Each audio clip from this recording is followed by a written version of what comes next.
But what about the initiation of all that exists? Western religions teaches that the God was responsible for the initiation process. Yeah. Now the Buddha again was a very pragmatic man. He, in one very interesting discourse, he went on asking the people, have your teacher seen the God that they were at that time? Say, the Hindus were believing that all the good things that they did was to go and be absorbed into Brahma, or to live in the same called the Brahma Savyata. You know, companionship of the God was what they were aiming at. They say, do you know that God? Did your teacher know? The teacher's teacher know? And then it says, you are like a man who says, I love a girl, but you don't know the name of the girl. You have never seen the girl. You don't know the color of the girl. Or you are like a carpenter who's building a staircase and you don't know where the upper floor is coming.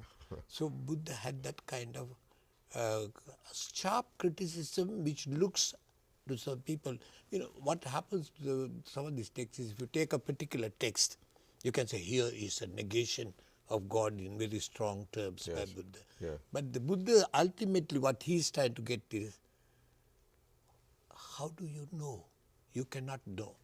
And we have very interesting parable in which the Buddha asked the Buddhist or the disciple not to worry about the beginnings of things.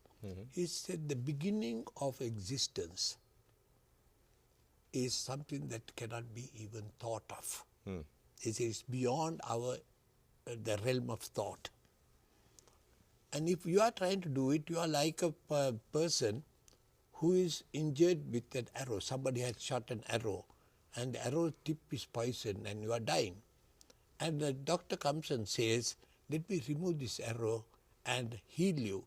And the man says, no, find out who shot the arrow, what is the color, what is his height, what is his caste, what is his job, and also find out what wood the arrow is made of, what feathers that are used, what the tip is made of. He said, by the time the doctor goes and finds those answers, the patient will be dead. So he says, we know we have a problem. Let's solve the problem. We take it from here on and go. Going to the so this is what the pragmatism of Buddhism really is based on. You say, unknowable is not worth wasting your time over.